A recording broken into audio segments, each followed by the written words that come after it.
about the Twilight Zone. A brief history of me and the Twilight Zone. If you asked me when I was 5 or 6 to name TV shows, I would probably say MacGyver and The Twilight Zone. Now at that age, I remembered it because it was the thing that scared the pants off me. I had seen a good chunk of Eye of the Beholder, and that was as scarring for a little kid as you can imagine. And I think I'd seen Nightmare at 20,000 Feet. I probably had, because the phrase, "there's something on the wing," was one of the kind of staple phrases for my house, and this house was a Star Trek household, so yeah, we'd be familiar with one of the most famous William Shatner Twilight Zone episodes. But my perception of it changed as I got older. It was probably 7th grade when I realized that the Twilight Zone is actually my friend. I had this really awesome 7th grade English teacher, Miss Brandio, who used Twilight Zone episodes as a teaching tool. She would have us watch an episode, and I think she'd give us chocolate, and then we would have to write down the plot and what the theme was, and we'd all talk about it. I know we watched Eye of the Beholder and Lateness of the Hour and a couple other ones, but I especially remember that we watched To Serve Man. To Serve Man still scares me. That stinking Canaanite alien guy with his huge head, he is just so creepy to me. And I really think it was, well, thanks to my own upbringing, but also to that teacher who showed me, you know, there's more to this TV show than just scary stories. Really made me love the Twilight Zone. There are a bunch of videos on YouTube that talk about, you know, my top 5 favorite Twilight Zone episodes, top 10 favorite episodes.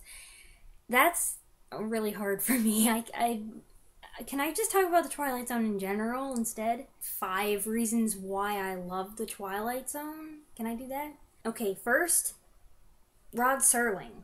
The Twilight Zone is his brainchild, and definitely one of my favorite parts of every single episode is the opening part where he's setting up the scene, narrating, and then all of a sudden, camera suddenly spins around, and there he is, sitting there, standing there, leaning there, with his suit and his cigarette, and he's just Mr. Casual. I always look forward to that. You know, it's like a Hitchcock cameo. You're just like, well, where's he gonna show up this time? And I really like it when he is actually part of the scene. He's not just in some little room somewhere. The episode The Invaders, the one with Agnes Moorehead, he's standing right outside the house, right outside her window. I just really think it's so cool. And the more that I find out about him, the more fascinating he seems to me. And I'd really like to, I don't know, read a biography about him or something. Not only is he extremely clever, and I've seen a number of really good quotations from him, but I'm also just curious about his sources of inspiration. And I've heard that it's his awful experiences in World War II that gave him these nightmares and then led him to come up with these stories.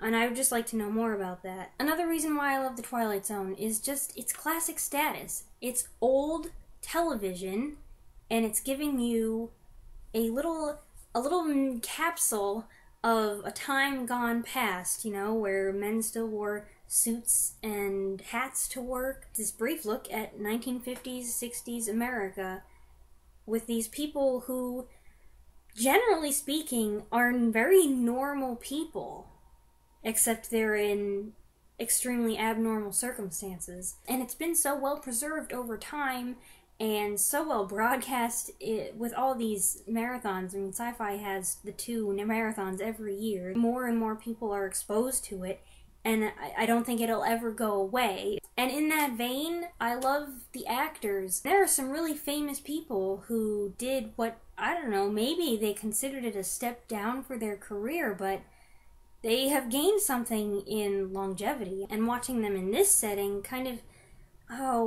there's a certain kind of realism. It's like the high polish, high gloss varnish of Hollywood is kind of stripped away when they're plunked onto this Twilight Zone TV set. I love the structure of the Twilight Zone. It is very basic. There's the opener, the hook, and then the development and the journey, and then it's like a a punchline at the end, and it's really what I think the Twilight Zone is most famous for, most notorious for. But probably the biggest thing that I love about the Twilight Zone, and this is probably like a no-brainer, but it's just the stories.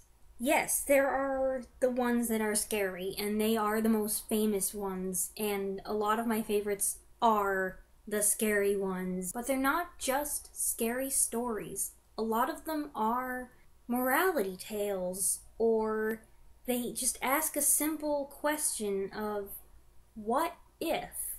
What if this happened to this person, and this is how they ended up reacting? In this bizarre, isolated environment, it forces you to ask fundamental questions about self and community and civilization and humanity and technology and old versus new. So many issues that are actually pretty deep, but they're just snuck in there. I think all these reasons explain why it has lasted so long and so well, and why it will continue to find fans in every generation. They're not purely intellectual, and they're not purely entertainment. It is a very smooth marriage of both those things, and I think it will just continue to make new fans all the time with every marathon that comes on every year.